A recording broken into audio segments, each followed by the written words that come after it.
الحمد لله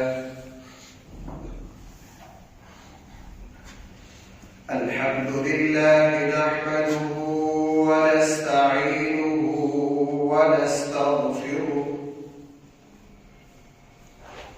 ونؤمن به ونتوكل عليه ونعوذ بالله من شرور أنفسنا ومن سيئات أعمالنا من يهده الله فلا مضل له ومن يضلله فلا هادي له ونشهد أن لا إله إلا الله وحده لا شريك له ونشهد أن سيدنا وسندنا ومولانا محمدا عبده ورسوله صلى الله تعالى عليه وعلى آله وأصحابه وبارك وسلم تسليما كثيرا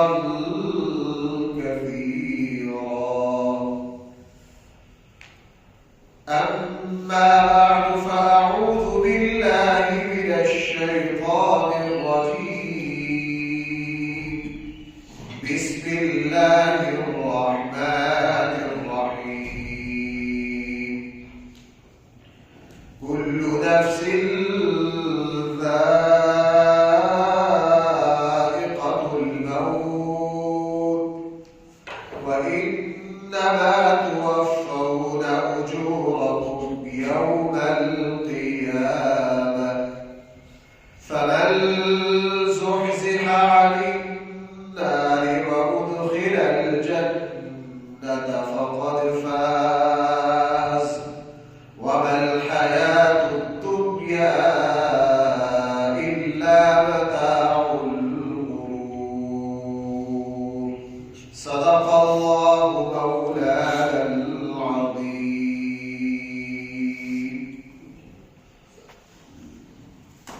محترم سامعین کرام، ایک مسلمان کا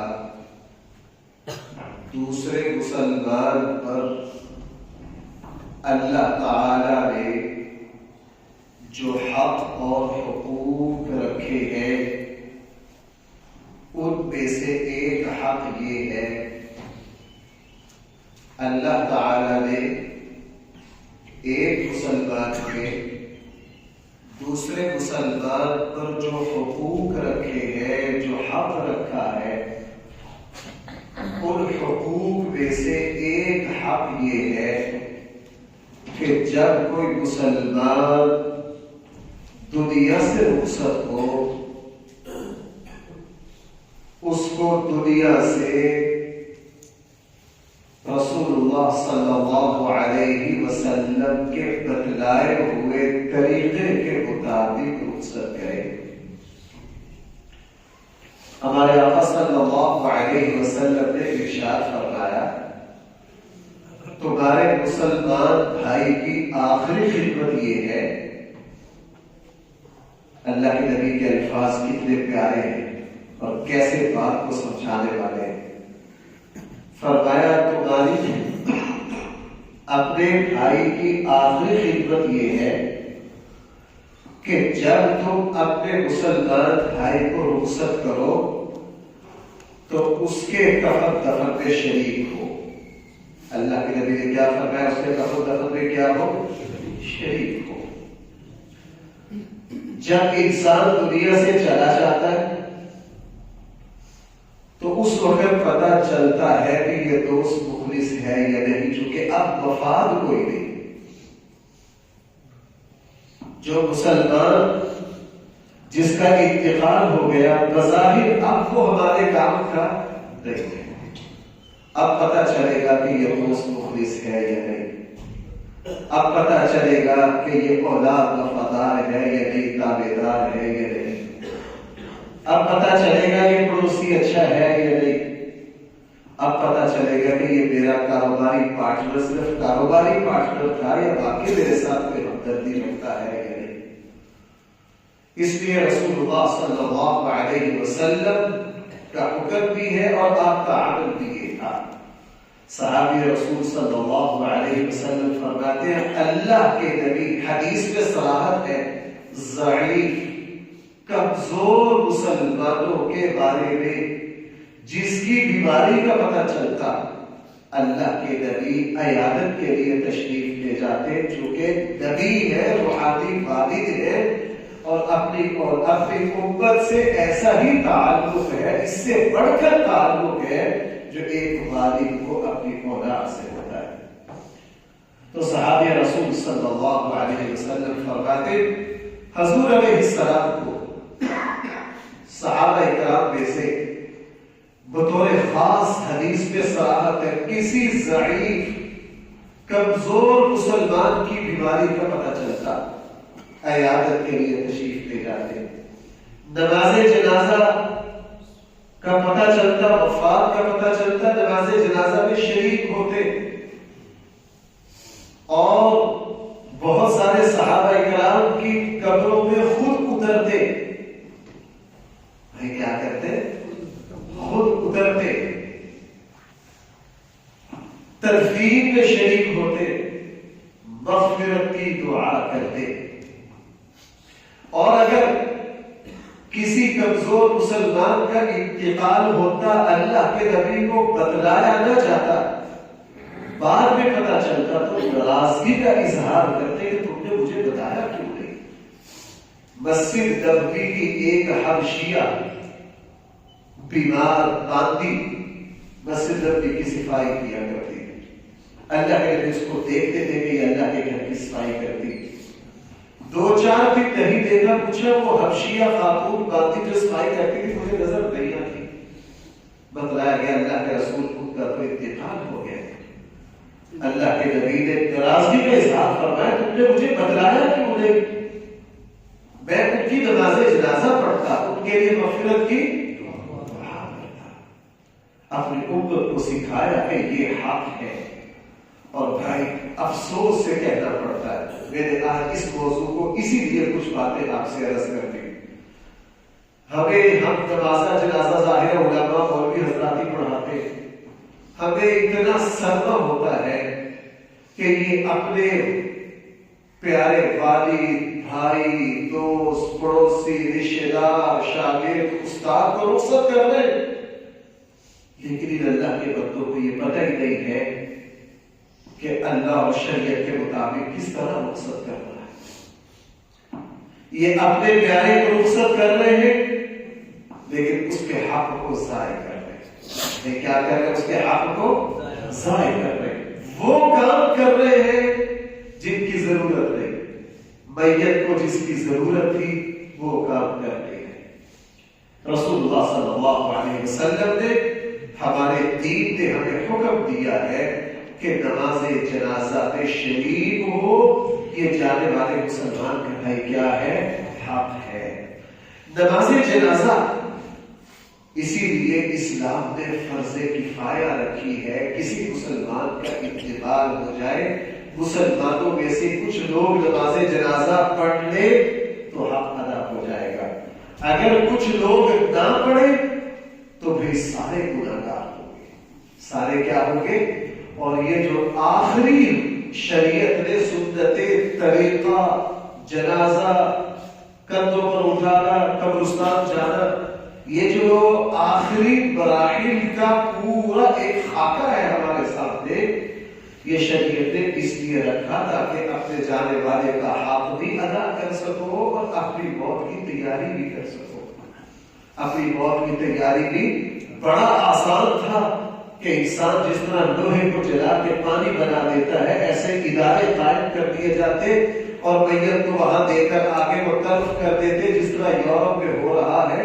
یہ بڑا آسان تھا، لیکن اسلام نے کہا نانا آخری مراحل جانے والوں کو کچھ سکھا کے جاتے ہیں، کچھ عبرت دے کر جاتے ہیں۔ اسی لیے جس وقت حضرت آدم علیہ السلام کا انتقال ہوا، فرشتے تشریف لائے، کفن کا سامان لائے، آدم علیہ السلام کو سنت کے طریقے کے مطابق غسل دیا، کفن پہنایا، کافور لگائی، نماز جنازہ پڑھی اور ان کی تکفین کی، اور یہ کہا کہ اب اولاد آدم کی موت کے بعد تکفین کا یہی طریقہ ہے۔ یہ بات میں اس لیے بتا رہا ہوں کہ سب سے پہلے انسان کا جو تدفین کا طریقہ یہ اللہ نے بتایا، یہی فطرت ہے۔ اس کے علاوہ موت کے بعد اس انسانی جسم کے ساتھ دنیا میں جو کچھ کیا جا رہا ہے وہ خلاف فطرت ہے۔ بھائی وہ کیا ہے؟ فطرت سی بات ہے۔ انسان مٹی سے پیدا ہوا ہے، مرنے کے بعد اس نے کہاں جانا ہے؟ مٹی ہی سے جانا۔ یہ تو دکھ ہی نہیں ہے، اس کو آگ میں جلا دو۔ بھائی انسان آگ سے پیدا ہوا ہے تو آگ میں جلانے کا کوئی، یہ تو یعنی عقل ہی اس کو مانتی، فطرت ہی کے خلاف ہے۔ رسول اللہ صلی اللہ علیہ وسلم کا حکم یہ ہے کہ تم نماز جنازہ میں شریک ہو۔ اگر کوئی بھی نماز جنازہ میں شریک نہ ہو تو بھائی سارے کے سارے کیا ہوں گے؟ گنہگار۔ اس لیے اگر کسی مسلمان کو بغیر نماز جنازہ کے دفن کر دیا جائے تو لازم ہے کہ اس کی قبر پر جا کر نماز جنازہ پڑھی جائے۔ بھائی یہ اہم باتیں ہیں، میں ذرا ٹھہر کے بولوں گا، ہو سکتا ہے بہت ساری باتیں پہلے مرتبہ آئی ہوں، ان کو ذرا غور سے سننا۔ اگر کسی مسلمان کو بغیر جنازہ کے دفن کر دیا جائے تو مسلمانوں پر لازم ہے کہ اس کی قبر پر جائیں اور کیا کریں؟ جب تک اندازہ ہو موسم اور زمین کی ہیٹ اور علاقوں کے اعتبار سے مختلف تجربات ہوتے ہیں، جب تک یہ اندازہ ہو کہ میت جو ہے وہ قبر میں صحیح ہے، ابھی وہ پھولنے پھٹنے کی طرف نہیں گئی ہے، اس وقت تک بھائی قبر پر کھڑے ہو کر کیا کریں؟ ایک مسئلہ ہم عوام پہ تو نہیں بتاتے، اس موقع پر فتنہ ہوتا آج بتا دیتے۔ کئی مرتبہ ایسے ہوا، ایک مرتبہ ایک عالم ذمہ دار نوجوان عالم تھے، ذمہ دار تھے، ان سے غلطی ہو گئی، کہ لگے مفتی صاحب میں نماز جنازہ پڑھا کے گھر آ گیا، پھر مجھے احساس ہوا کہ میرا وضو نہیں تھا، مجھ سے بھول ہو گئی، اور اب 5 گھنٹے گزر گئے ہیں، میری تو جان نکل گئی کہ ایک مسلمان کی نماز جنازہ میں میرا وضو نہیں تھا۔ اب مجھے مجھ سے خود پر بات کرنے وہ کام بھی رہے تھے، اب کیا کروں؟ اب میں نے اس کو مسئلہ بھی بتایا، حکمت بھی سمجھائی، 2 باتیں۔ بعض دفعہ فتنے سے بچنا ہوتا ہے، کیا کرنا ہوتا ہے؟ میں نے کہا یار اصولی طور پر آپ کو ان کے ورثاء کو ساتھ لے جا کر دوبارہ قبر پر نماز جنازہ پڑھ لینی چاہیے، لیکن پورے علاقے کے لوگوں میں دینی شعور نہیں ہے، ساتھ تیرا بھی جنازہ تیار کر دیں۔ کیوں بھائی ایسا ہے کہ نہیں؟ چونکہ لوگوں کے یہاں سمجھ نہیں۔ جی اب کیا کروں؟ میں نے کہا اس کا حل یہ ہے کہ رات وہ تقریباً عصر کے بعد کا ٹائم تھا، میں نے کہا 4-5 گھنٹے گزارو، عشاء کے بعد کچھ ذمہ دار جو مسئلہ سمجھتے ہو، سلجھے ہوئے لوگ ہو، 3-4 کو مسئلہ سمجھا کے ان کو ساتھ لے جاؤ اور قبر پر جا کر نماز جنازہ کیا کرو؟ تمہارا پڑھو، چونکہ اب نماز جنازہ ہوئی نہیں ہے۔ اللہ نہ کرے کوئی ایسا حادثہ پیش آ جائے، ایسا حادثہ، اس کا طریقہ یہ ہے کہ قبر پر جا کر خاموشی سے بھائی نماز جنازہ رسول اللہ صلی اللہ علیہ وسلم کے جس خاتون کا میں ذکر کر رہا ہوں، جس کا اچانک حبشہ میں انتقال ہو گیا، اللہ کے نبی قبر پر تشریف لے گئے اور وہاں جا کے حضور علیہ السلام کے قبر پر بھی کیا کی؟ نماز جنازہ پڑھی۔ نماز جنازہ میں شریک ہونا، اسی لیے شریعت نے اس کا بہت بڑا ثواب رکھا۔ صحیح بخاری میں ہے اور کچھ تفسیر ترمذی میں ہے، میں دونوں حدیثوں کو ملا کے عرض کرتا ہوں۔ رسول اللہ صلی اللہ علیہ وسلم نے فرمایا جب کسی مسلمان کا انتقال ہو جائے دوسرے مسلمان اگر اس کے نماز جنازہ میں شریک ہو اور تجہیز اور تکفین میں بھی شریک ہو تو ان کو 2 قرات اجر ملے گا. ایک قرات جو ہے وہ احد پہاڑ کے برابر ہے. وہ کس کے برابر ہے؟ اب جو نماز جنازہ میں شریک ہو اور کفن دفن میں شریک ہو تو بھائی کتنا اجر ملے گا؟ یعنی 2 احد پہاڑوں کے برابر. اور اگر کوئی جنازہ میں شریک ہوا تجہیز و تکفین میں شریک نہ ہوا تو بھائی اس کو اجر ملے گا 1 قرات. یہ حدیث ترمذی میں تفسیر ہے. جب حضرت ابو ہریرہ نے بیان کی نا تو حضرت عبداللہ ابن عمر بڑا چونکے اس حدیث کو سن کے کہ اچھا ان کے علم میں نہیں تھی یہ بات کہ تجہیز و تدفین میں شریک ہونا اور نماز جنازہ میں شریک ہونے کا بھائی کتنا اجر ہے اور 1 قرات کتنا. تو بڑا تعجب ہوا. فوراً اپنے شاگرد کو بلایا حضرت عبداللہ بن عمر نے. کہا جاؤ ابا جی حضرت عائشہ سے پوچھ کر آؤ, تصدیق کر کے آؤ اس بات. اب حضرت عبداللہ بن عمر کا جو نمائندہ ہے وہ حضرت عائشہ رضی اللہ عنہا کی خدمت میں حاضر ہوا اور جا کے سلام عرض کیا. بتایا کہ مجھے عبداللہ بن عمر نے بھیجا ہے, حضرت ابو ہریرہ یہ بات فرما رہے ہیں, کیا یہ بات صحیح ہے؟ رسول اللہ صلی اللہ علیہ وسلم کی زوجہ مطہرہ حضرت عائشہ نے فرمایا ہاں ابو ہریرہ بالکل صحیح کہہ رہے ہیں. رسول اللہ صلی اللہ علیہ وسلم نے فرمایا جو مسلمان کسی مسلمان کی نماز جنازہ میں شریک ہو اور کفن دفن میں شریک ہو اس کو بھائی کتنا اجر ملے گا اور 1 قرات احد پہاڑ کے برابر ہے. بس یہ بات سننے کے بعد حضرت عبداللہ بن عمر نے بڑے افسوس سے کہا کاش اس حدیث کا مجھے پہلے پتا چل جاتا. میرے تو اپنے بہت سارے قرات ضائع کر دیے, میرے تو اپنے بہت سارے قرات نے کیا کر دیے. اس لیے نماز جنازہ میں شریک ہونا کہ جناب نماز جنازہ کتنی دیر لگتی ہے, احد پہاڑ کے برابر ثواب ہے. اگر قبرستان میں جا کر کسی مسلمان کی نماز جنازہ میں شریک ہو گئے تو بھائی پھر کتنے قرات ہو گئے؟ 2 احد پہاڑ کے برابر اللہ تعالیٰ ثواب دے گا. اور اسی لیے نماز جنازہ میں مسلمانوں کو حکم ہے کہ کثرت سے نماز جنازہ میں شریک ہو, زیادہ سے زیادہ مسلمان شریک ہو. کوشش کرے کہ دوسروں کے نماز جنازہ میں شریک ہو جائے. اس کا اللہ بدلہ کیا دے گا؟ رسول اللہ صلی اللہ علیہ وسلم نے ارشاد فرمایا ایک حدیث میں 40 بندے ہیں, دوسرے میں 100 ہیں. دونوں حدیثوں کا مطلب یہ ہے کہ جس مسلمان کی نماز جنازہ میں 40 ایسے بندے شریک ہوں, پہلی شرط وہ اللہ کے ساتھ شرک نہ کرتے ہو. شرک تو ساری عبادات کا بڑا فرق کر دے گا کہ نہیں. ایک حدیث میں ہے کتنے بندے؟ 40 اور دوسری میں کتنے ہیں؟ 100. دونوں صحیح حدیث ہے. کم سے کم 40 ہو, زیادہ سے زیادہ ایسے مسلمان جو اللہ کے ساتھ شرک نہ کرتے ہوں.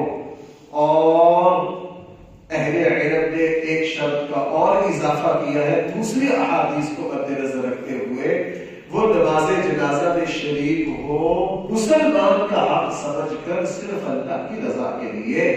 تو رسول اللہ صلی اللہ علیہ وسلم نے فرمایا اتنے بندے جب نماز جنازہ میں جا کے مغفرت کی سفارش کرتے ہیں اللہ ان کی سفارش کو قبول کر لیتے ہیں. اللہ ان کی سفارش کو کیا کر لیتے ہیں. اور بھائی اسی لیے میں جب بھی نماز جنازہ پڑھاتا ہوں, یہ تو میں ہر نماز جنازہ پر کہتا ہوں نا, ہر نماز جنازہ پر کہتا ہوں بھائی نماز جنازہ اللہ کے لیے پڑھنا. کس کے لیے پڑھنا؟ اللہ کے لیے پڑھنا. آج ہمارا نماز جنازہ بھی رسمی ہو گیا ہے, اس سے جانے والے کا بڑا نقصان ہے. اور اگر ہم یہ روش ڈال کے تو جناب جب ہماری باری آنی ہے اس وقت بھی کسی نے کسی غلط سے شریک ہونا ہے, کسی نے کسی غلط سے شریک ہونا ہے. نماز جنازہ میں شریک ہونا 40 بندوں کا کم سے کم جو شرک نہ کرتے ہو اور ان کا مقصد کیا ہو, اللہ کی رضا ہو. تو بھائی اللہ تعالیٰ جب یہ کھڑے ہو کر کہیں گے اللہ اس شخص کی مغفرت کر دے تو اللہ تعالیٰ اس کی میں کیا کر دیں گے؟ مغفرت کر دیں لے گئے. ہم ایک مدرسے میں پڑھا کرتے تھے اور اس مدرسے کے سامنے ایک ہوٹل تھا. یہ میں نے درسوں میں بڑی بار یہ بات سنائی. ایک ہوٹل تھا حاجی صاحب کا. مدرسے کا کھانا تھوڑا سادہ پکتا تھا. ہم کیا کرتے تو کبھی مدرسے کا سالن پسند آیا تو ہر کھانے میں کوئی, چونکہ وہ بڑا مدرسہ تھا وہاں ہر وقت 2000-2500 طالب ہوتے, تو ہم حاجی صاحب کے ہوٹل پہ بچے سالن خریدنے جاتے. اگر ان کو اس وقت بڑا زمانہ تھا ان کو ہم 8 انڈے دیتے سالن کے, وہ 8 انڈے کا سالن دے کے اوپر 1 چمچہ اور ڈالتے اضافی, اور ہم سے وعدہ لیتے کہ پتر جب میرا مرنا ہے تو تسی سارے حافظہ نے مل کے میرا جنازہ پڑھنا ہے. یہ کہا کرتے تھے. اچھا جب میں اس مدرسے میں داخل ہوا, میں نے پہلی مرتبہ سنا نا تو ساتھیوں سے پوچھا جو ہمارے استاد بوڑھے ہو رہے تھے وہ بھی اسی مدرسے کے پڑھے ہوئے تھے. وہ کہتے تھے جناب ہم بھی کچھ 40 سال سے ان بزرگوں کا یہی عمل دیکھ رہے ہیں. اتفاق کی بات ہے جب میرا وہ تھا نا سن 2000 میں اس مدرسے میں پڑھنے کا میرا زمانہ تھا, اور حاجی صاحب کا انتقال ہو گیا. ان کا کیا ہو گیا؟ انتقال ہو گیا. وہ اتنا بڑا ادارہ تھا, جیسے ہی اطلاع ملی تو پورا ادارہ وہاں کے مفتی صاحب نے بند کیا.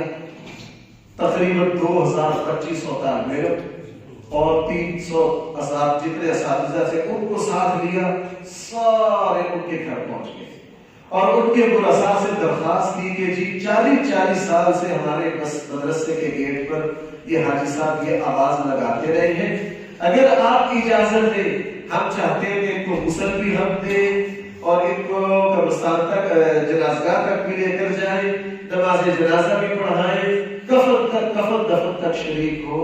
ان کے بیٹوں نے کہا جی ان کی وصیت ہی یہ ہے کہ میری نماز جنازہ بس حافظہ کے حوالے کر دینا, میرے میت کے حوالے کر دینا.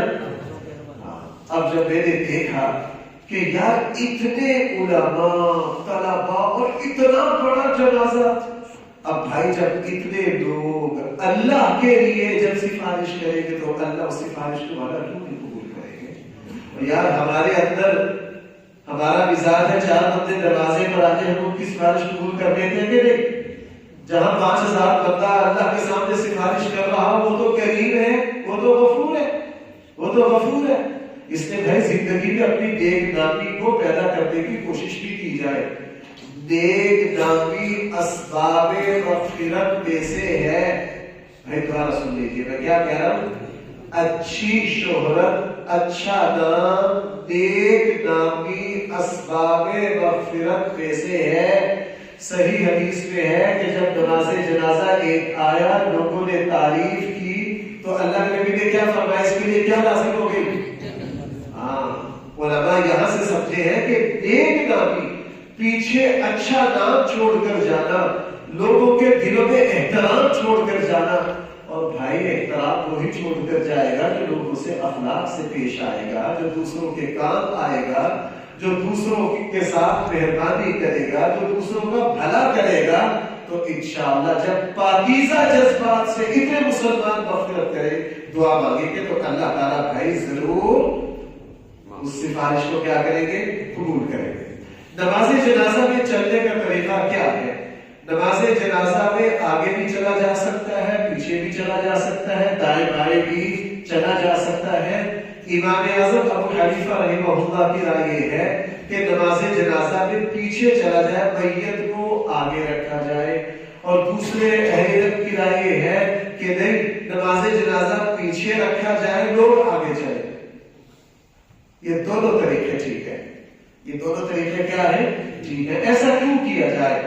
امام اعظم ابو حنیفہ رحمہ اللہ کی رائے یہ ہے کہ لوگ جو جنازے کے ساتھ جا رہے ہیں ان کی حیثیت رخصت کرنے والے کی ہے. بھائی ان کی حیثیت کیا ہے؟ اور آپ کو پتا رخصت کرنے والے پیچھے ہوتے ہیں اور جس کو رخصت کیا جا رہا ہوتا ہے وہ کہاں ہوتا ہے؟ آگے. اس لیے ان کو میت کو آگے رکھا جائے اور لوگ پیچھے جائے, جو ہمارے یہاں طریقہ. امام شافعی رحمہ کی رائے یہ ہے کہ نہ ایسا نہ ہو. لوگوں کی حیثیت سفارشی کی ہے. لوگوں کی حیثیت کیا ہے؟ اور سفارش کرنے والے آگے ہوتے ہیں, جن کی سفارش کی جائے وہ کہاں ہوتا ہے؟ پیچھے ہوتا ہے. لہذا میت کو پیچھے رکھا جائے اور لوگ آگے آگے چلے.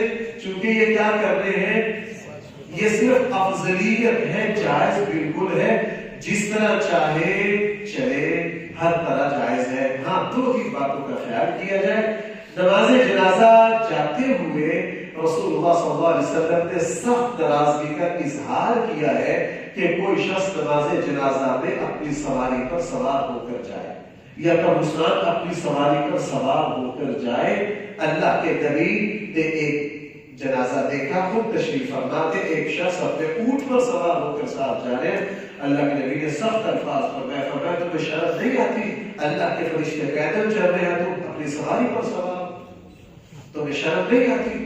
اس لیے افضل یہ ہے کہ نماز جنازہ کے ساتھ بھائی کس طرح چلا جائے، پیدل چلا جائے۔ ہاں، آج کل چونکہ شہر بڑے ہو گئے ہیں، اگر جنازہ دور جانا ہے یا کوئی بوڑھے ہیں یا کوئی مریض ہے تو بھائی وہ آسانی سے سواری پر بھی جا سکتے ہیں۔ جو چل سکتے ہو، افضل یہ ہے کہ مسلمان کس طرح جائیں، اور شریعت میں یہ بھی حکم دیا ہے۔ ابو داؤد کی حدیث ہے، اللہ کے نبی نے فرمایا نماز جنازہ میں جب ساتھ جاؤ تو خاموشی سے جاؤ۔ اللہ کے نبی نے کیا فرمایا، کس طرح جاؤ، خاموشی سے جاؤ۔ لہٰذا ہمارے یہاں کلمہ شہادت بھائی اس کا کوئی فائدہ نہیں ہے، یہ بالکل غلط ہے۔ پڑھتے نہیں، صرف نعرہ لگاتے ہیں۔ ایک بندہ نماز پڑھے نہیں، صرف نماز پڑھ، الصلاۃ الصلاۃ، نماز، بھائی کوئی اجر ملے گا؟ اور بھائی کم سے کم تو اشہد ان لا الہ الا اللہ ایسا پڑھی لو، اس کا زیادہ فائدہ، کلمہ شہادت کا کوئی فائدہ نہیں۔ اور رسول اللہ صلی اللہ علیہ وسلم کا یہ بھی حکم ہے کہ نماز جنازہ اگر کہیں سے جنازہ گزر رہا ہو تو اللہ کے نبی نے فرمایا تو اس کے لیے کھڑے ہو جاؤ۔ اللہ کے نبی نے کیا فرمایا، اس کے لیے کیا ہو جاؤ، کھڑے ہو جاؤ۔ یہ مقام عبرت بھی ہے عبرت کے لیے، تاکہ ہم تھوڑی دیر کھڑے ہو کر ذرا اپنی قبر اور اپنے اس لمحہ کی طرف متوجہ ہو جائے کہ میری باری بھی اسی طرح آنے والی ہے۔ رسول اللہ صلی اللہ علیہ وسلم نے ارشاد فرمایا جو مسلمان نماز جنازہ کو کرتا دے، حدیث میں چاروں طرف کرتا دینے کی صلاحیت ہے۔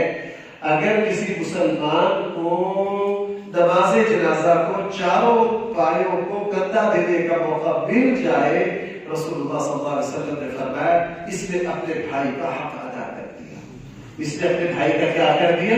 کوشش کی جائے کہ کم سے کم تھوڑی دیر کے لیے بندہ چاروں پایوں جو ہے ان کو کیا دے، کندھا دے، رسول اللہ صلی اللہ علیہ وسلم کی۔ اور اللہ کے نبی نے اس سے منع فرمایا کہ جب میت جو ہے وہ قبرستان جائے اس سے پہلے نہ بیٹھو۔ اللہ کے نبی نہیں بیٹھتے، اللہ کے نبی بیٹھتے نہیں تھے، فرمایا جب میت رکھ دی جائے پھر بیٹھو۔ اور اللہ کے نبی کا یہ بھی حکم ہے کہ نماز جس وقت میت کو قبر میں اتارا جائے تو قبلہ کی طرف سے اتارا جائے، اگر ممکن ہو، اگر کوئی مجبوری ہو تو قبلہ کی طرف سے اتارنا ضروری نہیں ہے، کسی اور طرف سے بھی اتارا جا سکتا ہے۔ رسول اللہ صلی اللہ علیہ وسلم نے یہ کہیں نہیں فرمایا کہ وہ جو سلیبے ہیں یا وہ جو اینٹیں ہیں ان کے اوپر کلمہ لکھو، یہ ادب کے خلاف ہے۔ بھائی یہ کیا ہے، یہ تو آپ میرا مزاج سمجھتے ہی ہے کہ میں ڈرتا مارا قبرستان میں بولتا، میں پتا ہے میرے یہاں میں قبرستان میں اپنی عزت بچانے کے لیے وہ کھڑا ہو جاتا ہوں دور جا، چونکہ دنیا کے سب سے تگڑے ڈاٹے مفتی قبر پر موجود ہوتے ہیں، ان سے جان بچانا بڑا مشکل ہے۔ ہم ہاتھ باندھ لیتے ہیں، ہم کہتے ہیں بھائی مسجد کے ممبر پر جا کر صحیح مسئلہ بتائیں گے، یہاں ہمیں اپنی عزت پیاری ہے، یہاں ہر بندہ مفتی ہے، تو بھائی اس وقت ہم 2 نمبر مفتی ہے اور مسجد کو قبرستان کے کنارے پر کھڑے ہو گئے، کسی کو روک کر دکھاؤ کہ بھائی یہ جو تم دکھ رہے ہو یہ کیا ہے، لوگ بات نہیں سنیں گے۔ اب میت کے اوپر ہمارے یہاں چادر ڈال دی جاتی ہے، اوپر آیت الکرسی لکھی ہوئی ہے، بھائی یہ کیا ہے، یہ قرآن کریم کی بے ادبی ہے، لیکن آپ لوگوں کو ہٹاتے دیکھ تو لڑ پڑے گے آپ سے۔ اور ہماری مسجدوں میں انشاءاللہ میں کہیں بھی یہ نہیں رکھنے دیتا، ہماری مسجد میں ایسی کوئی چیز ہم نہیں رکھتے، یہ درست نہیں ہے۔ بھائی کوئی زندہ آدمی اپنے لباس پر آیت الکرسی لکھ کر آ جائے، یہ ادب کے مطابق ہے یا ادب کے خلاف ہے؟ تو مردے کے لیے بنا کیسے ہو گیا بھائی، یہ تو بالکل ہی ٹھیک نہیں ہے۔ لہٰذا ان باتوں سے بچنا۔ اسی طرح رسول اللہ صلی اللہ علیہ وسلم وسلم کا حکم ہے کہ قبر جو ہے اس کو کوہان نما بنایا جائے. ہمارے یہاں پکی قبریں یا رواج آ گیا یوں قبریں بنانے کا چکو. اللہ کے نبی نے اس سے منع فرمایا. جیسے اٹھ کی کوہان ہوتی ہے نا یوں اس طرح. اور اللہ کے نبی صلی اللہ علیہ وسلم کی جو قبر تھی وہ زیادہ اونچی نہیں تھی. صحابہ کرام فرماتے ہیں ہم نے صرف 2 بارش اونچی کی تھی یا ایک حدیث میں 1 بارش کا تذکرہ ہے. ہمارے یہاں جو اتنی بڑی قبر مٹی جتنی مٹی نکالی ہے وہ ڈال کے ہی چھوڑ دی ہے, یہ بالکل غلط ہے. کہتے ہیں جناب یہ مٹی بیچ سے نکلے باہر کیوں چھوڑ رہے ہو؟ حالانکہ یہ ساری باتیں بھائی کیا ہے, سنت کے خلاف ہے. قبر کھودنے کا سنت طریقہ کیا ہے؟ ہمارے شہروں میں ہم کہہ سکتے ہیں بھائی جہاں تک ہمارا بس چلتا ہے. اب ہمارے یہاں کیا کیا ہے, ہمارے شہروں میں محنت سے بچنے کے لیے وہ لکڑی کے پھٹے رکھ دیتے ہیں. وہ پھٹے 1.5 سال 1.5 سال ان کو دیمک کھا جاتی ہے. پورے پنجاب میں یہی رواج آ گیا. یہ بالکل غلط ہے. یا ایسی مضبوط چیز ہونی چاہیے جس سے لہر گرے گا, جس سے لہر گرے گا. صحابہ اکرام جو تھے وہ پتھر رکھا کرتے تھے بڑا مضبوط. اور میں تو یہاں دیکھ رہا ہوں اللہ معاف فرمائے قبریں اتنی اونچی لگے ہیں بنانے کی, صرف اتنی گہری قبر ہے. صرف کیا ہے, ہاں بھائی یہ غلط ہے. قبر کو اتنا گہرا بنانا کہ کبھی بھی میت کی بے ادبی نہ ہو. اور لہر تو ہمارے یہاں ختم ہی ہو گئی ہے. رسول اللہ صلی اللہ علیہ وسلم نے فرمایا لہر ہمارے لیے ہے. اللہ کے نبی کی خواہش تھی کہ میری قبر کس طرح بنانی ہے, لہر والی وہ جو سیر کرے. اس لیے جب اللہ کے نبی کی تدفین کی باری آئی صحابہ میں اختلاف ہو گیا کون کیسے بنائے. حضرت ابو طلحہ جو تھے وہ لہدی بناتے تھے اور ایک دوسرے صحابی جو تھے وہ شقی بناتے تھے. اب کیسے کریں؟ کہا جی دونوں کو بلا لو, جو پہلے آ جائے گا ویسی قبر بنا لیں گے. جب بلانے گئے تو حضرت ابو طلحہ پہلے پہنچ گئے اور انہوں نے حضور کی لہر بنائی. جب لہر بن گئی پھر اس صحابی نے بتایا کہ میں نے اللہ کے نبی سے سنا تھا کہ میرے لیے قبر کس طرح بنانا, لہدی بنانا, اس کا خیال کیا جائے. اور بھائی جو بچہ پیدا ہونے میں زندگی کے آثار ایک لمحہ کے لیے بھی پائے جائے, اس بچے کی نماز جنازہ بھی ہے, اس کا نام بھی ہے. ایک لمحہ کے لیے بھی زندگی کے آثار پائے جائے. اسی طرح بھائی اب نیا رواج آ رہا ہے مسجد میں نماز جنازہ پڑھنے کا.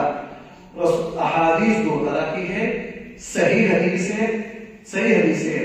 ایک جگہ یہ ہے کہ اللہ کے نبی نے مسجد میں نماز جنازہ پڑھنے سے منع کیا ہے, اور ایک حدیث میں حضرت عائشہ فرماتی ہے فلاں صحابی کی نماز جنازہ حضور علیہ السلام نے مسجد میں پڑھی. جب مد مقابل حدیثیں آ جائے محدثین پھر ان کا کوئی مطلب متعین کرتے ہیں, اور اس کا محدثین نے دونوں حدیثوں کا محمل بتایا وہ یہ ہے کہ اگر کوئی مجبوری نہ ہو نارمل حالت میں مسجد میں نماز جنازہ پڑھنا درست نہیں ہے. اللہ کے نبی کا ساری زندگی کا معمول نماز جنازہ عیدگاہ میں جا کے. بھائی آپ حضرات کون کون مدینہ گئے؟ میں ہاتھ کھڑے کرو. آپ سب کو پتا ہے قبلے والی سائڈ کرو اور مختلف اوپر جہاں آپ کو بنا دیا گیا انڈر بائی پاس بن گیا, تو بھائی وہاں رسول اللہ صلی اللہ علیہ وسلم کی عیدگاہ ہے کہ نہیں؟ آج بھی وہ جگہ خالی پڑی ہے, وہ جنازگاہ ہے. اللہ کے نبی نماز جنازہ وہاں پڑھتے ہیں. اور جب کوئی بارش ہو, کوئی مجبوری ہو, تو مجبوری میں مسجد میں نماز جنازہ جائز ہے.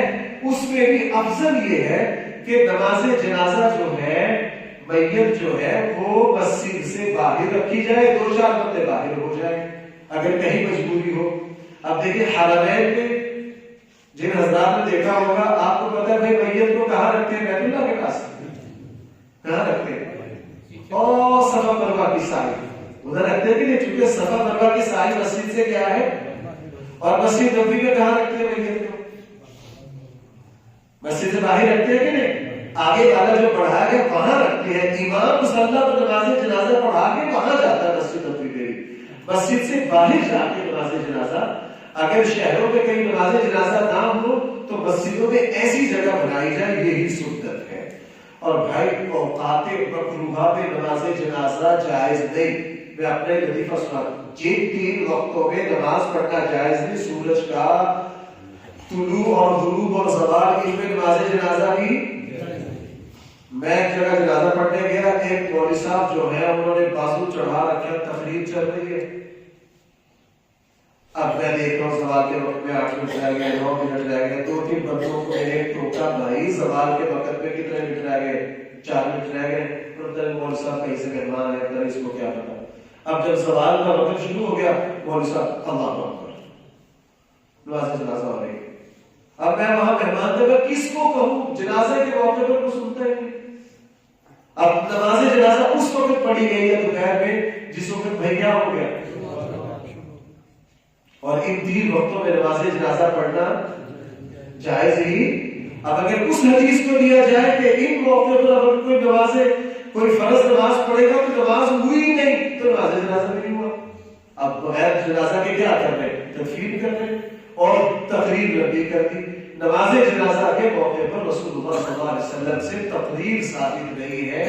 ہمارے علماء تھوڑی بہت تو نصیحت کر دیتے ہیں، لیکن اتنا لمبا خطاب کہ لوگ بیچارے کھڑے کھڑے تھک جائیں، یہ درست نہیں ہے۔ اور یہ آپ لوگ ہمارے ساتھ زیادتی کرتے ہو۔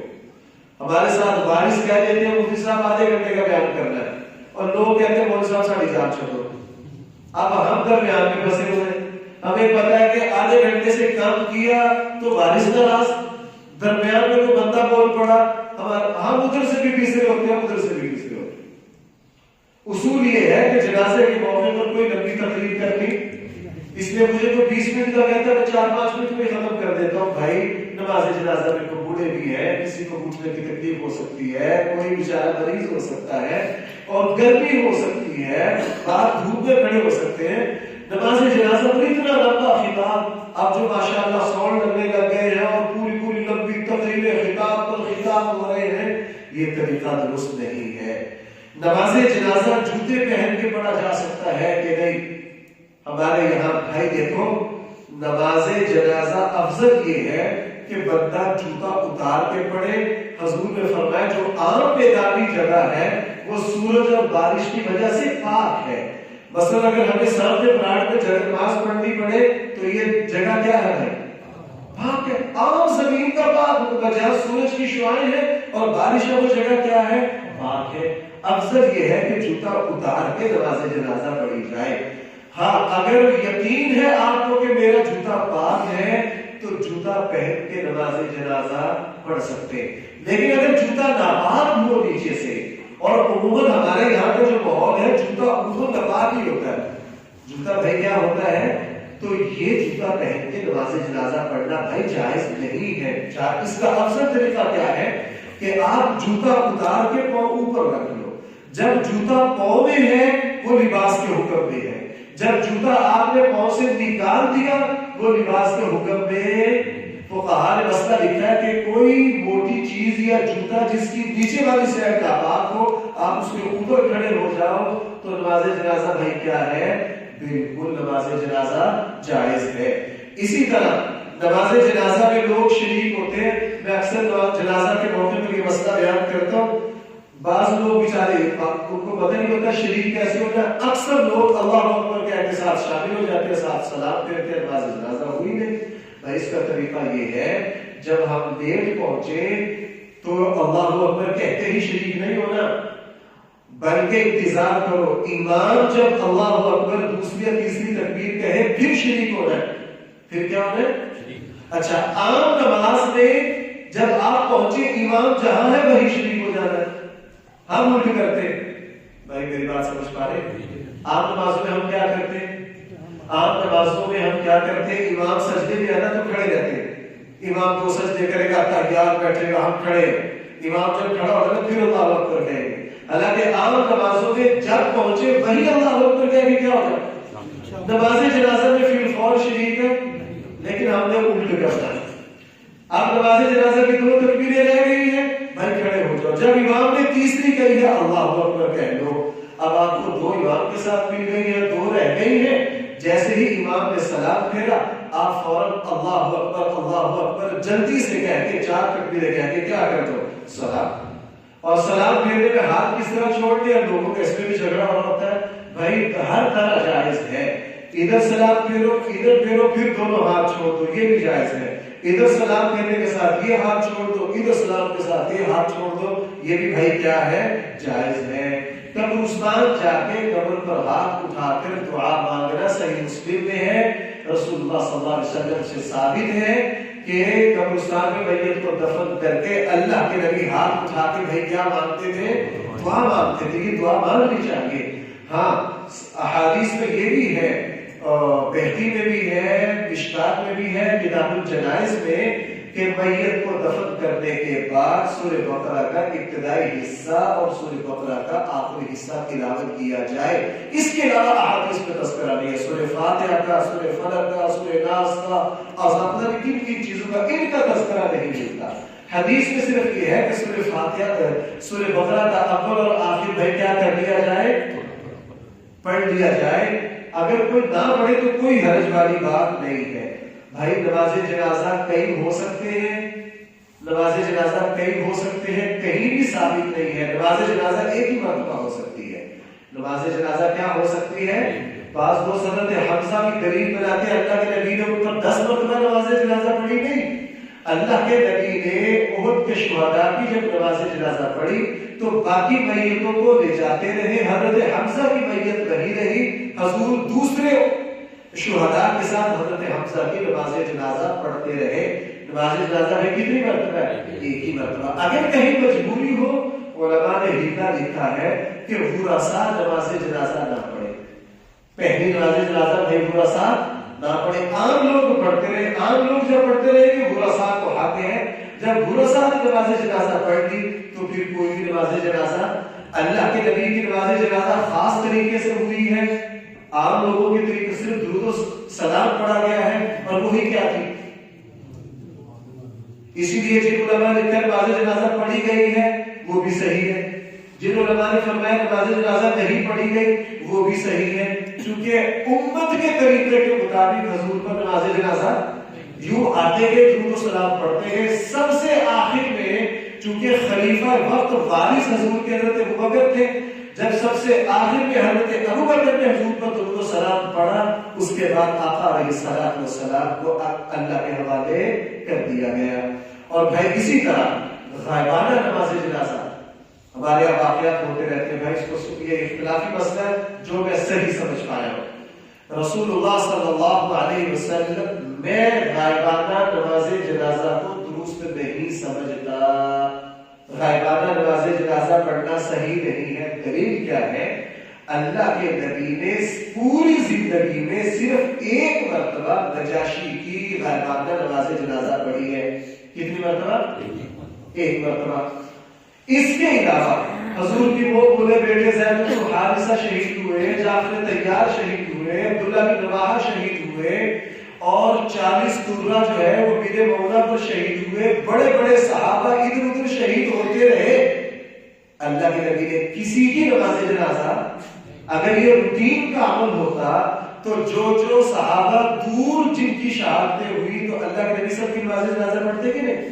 لیکن اللہ کے نبی نے سب کی نہیں پڑھی، صرف کس کی پڑھی ہے؟ نجاشی کی۔ علماء لکھا ہے کہ یہ نجاشی کی خصوصیت ہے، اور بعض روایات میں یہ اضافہ ہے کہ جب اللہ کے نبی نماز جنازہ لگے پڑھانے لگے تو اللہ تعالیٰ نے درمیان کے فاصلے ختم کر دیے۔ صحابہ کرام فرمایا ہمیں یوں لگا جیسے نجاشی کی میت سامنے پڑی ہے، تو یہ وہی معاملہ ہوا جو معراج میں ہوا، حضور ملتوں میں کہاں سے کہاں۔ بھئی اللہ تعالیٰ مسافر کو ختم کر سکتے ہیں کہ؟ اس لیے روٹین میں نماز جنازہ پڑھنا ثابت نہیں ہے۔ اور بھائی غیر مسلم کی نماز جنازہ میں شریک ہونا، اس کو آخری بات سمجھ لیجیے، باتیں بہت ساری تھی جو آگے غیر مسلم مثلا قادیانی ہے یا اسی طرح کے لوگ ہیں، بھائی ان کی نماز جنازہ پڑھنا جائز نہیں ہے۔ اگر کوئی عیسائی کوئی فوت ہو گیا تو ان کی جو مذہبی رسمیں ہیں آخری وقت کی، جن کو وہ عبادت سمجھتے ہیں، ان میں بھی ہم شریک ہو سکتے ہیں۔ ہم ان میں شریک ہیں۔ ہاں اگر کوئی عیسائی دوستی کا انتقال ہو گیا، ان کے ورثاء کے ساتھ تعزیت کریں گے، ان کو حوصلہ افزائی، ان کا دل، ان کا غم ہلکا کریں گے، ان کے ساتھ بھرپور تعاون کریں گے، ہمارے تعاون کی جہاں ضرورت ہوگی، لیکن ہم خاص عبادات میں شریک نہیں ہو سکتے۔ بھائی یہ کچھ باتیں میں نے عرض کر دی. کیوں عرض کی ہے؟ ہم میں سے ہر کسی نے جانا ہے اور ہر کسی کی آخری خدمت کیا ہے کہ اس کو سنت کے مطابق کیا کیا جائے؟ رخصت کیا جائے. اور بھائی میں آپ کو ایک بات عرض کرتا ہوں، میں بھی اس خدمت کے لیے حاضر ہوں. ویسے میرا جی چاہتا ہے مجھے کسی وقت وہ کرنا چاہیے. یہاں کھڑے ہو کے میت کو غسل کس طرح دیا جاتا ہے یہ آپ اپنے مسجد کے علماء کے پاس جاؤ. یہ طریقہ ہر کسی کو آنا چاہیے کہ غسل کیسے دیتے اور کفن کیسے دیتے ہیں، میت کو قبر میں کس طرح اتارتے ہیں. یہ جانے والوں کا ہم پر کیا ہے؟ حق ہے. یہ بے ادبی ہے. جائز تو ہے کسی کرائے کے بندے کو بلاؤ، اس کو پیسے دو، اسی کا سارا غسل سارا کر کر آتے اور گئے نہ. بھائی یہ ہمیں جس طرح اپنا غسل زندگی کا سیکھنا ہے تو میت کا غسل بھی کیا کرنا ہے؟ سیکھنا ہے. کفن کا طریقہ آنا چاہیے. یہ چیزیں ہمارا دین ہے، ہمارا دین ہے. یہ باتیں ہم پر سیکھنا لازم ہے. اللہ تعالیٰ ہم سب کو سکھائے. آمین.